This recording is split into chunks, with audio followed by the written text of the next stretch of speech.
Ask yourself this question. Is this where you thought you would be in 2020?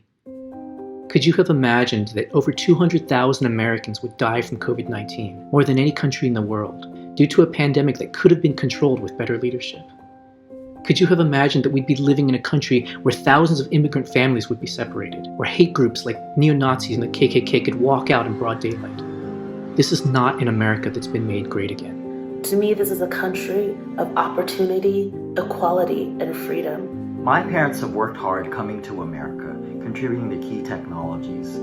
Throughout their entire life, they have contributed to the U.S. economy. Through that hard work, they were able to become U.S. citizens. Immigrants are the backbone of making our country great. Donald Trump continues to scapegoat them. As Taiwanese Americans, we have a responsibility to think about whether the next president is going to protect the interests of our families, our friends, and our loved ones. China reneged on their promises in connection with one country, two systems. They recently imposed a new security law in Hong Kong, and they're holding more than 1 million Uyghurs in concentration camps in Xinjiang. It's only a matter of time before China becomes more aggressive with Taiwan. Some Taiwanese Americans seem to think that Trump is pro-Taiwan. There's absolutely no reason to believe that he would stand up for Taiwan in the event of a military action unless he thought it benefited him. He has no loyalty and no moral center. In his recent memoir, John Bolton talks about how one of Trump's favorite comparisons is to point to the tip of his Sharpie and say, "This is Taiwan," and then motion to the rest of his desk and say, "This is China." Biden, on the other hand, has had decades of experience with an American foreign policy that explicitly supports Taiwan. As a senator, he signed the Taiwan Relations Act of 1979, which is now the foundation for U.S.-Taiwan relations, and commits us to protecting Taiwan against military force. He's publicly stated that he thought Trump wasn't hard enough on China when the pandemic began, and he was the first Democratic presidential candidate to congratulate President Tsai when she was reelected in May. Taiwan is a democracy. I know people from Taiwan care very much, and having democratic rule is something that we can't take for granted. We have to keep fighting for it and preserving it. President of the United States now confirming to the world that he and the First Lady have both tested positive. Biden is thoughtful and intelligent. Trump is reckless and ignorant. Biden believes in science. Trump does not. Not only does Biden believe in science, he's carefully studied the COVID-19 updates on a daily basis, and he relies on teams of experts to help him craft a realistic plan for tackling the pandemic. Biden is compassionate, and Trump is cruel and a bully. Biden is a straight shooter, and Trump is a pathological liar.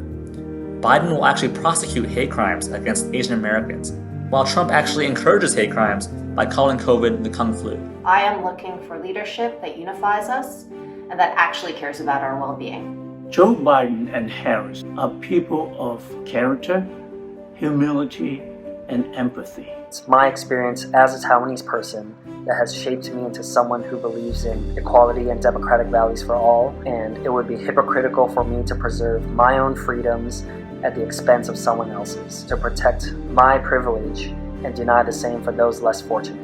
Joe and Kamala believe in helping the marginalized populations and making our society more compassionate and equitable. As an LGBT person, I've witnessed both the U.S. and Taiwan making marriage equality a reality.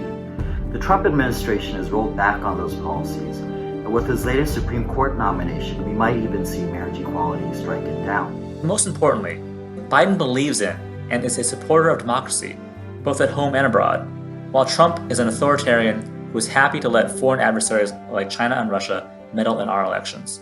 You've seen Donald Trump attack the institutions of our democracy. He's really, I think, pushed our system to the edge. We withstood 4 years of this, but I don't know if we can withstand another 4 years. Joe Biden and Harris will steer the country in the right direction and undo the harms Donald Trump had done to this country. We must fight on November 3rd. We must go and vote him out. Vote him and his administration out. There is too much damage already done. If he's done this much in 4 years, imagine what he can do with another 4. The decisions we make in the coming days to exercise the power given to us as Americans to vote, those decisions will reshape the rest of our lives and the lives of our children. So if you care about democracy both in America and in turn in Taiwan, it is critically important that we vote for Biden in November. For Taiwan and for the United States, I'm voting for Joe and Kamala. I'm Taiwanese American, and I'm voting for Biden and Harris. Be a voice for our Taiwanese American community, and make sure you vote for Biden and Harris. Make a plan to vote. Go to iwillvote.com and figure out where, when, and how you're going to vote. And let's work together to restore the soul of our nation by electing Joe Biden and Kamala Harris as our next president and vice president of the United States.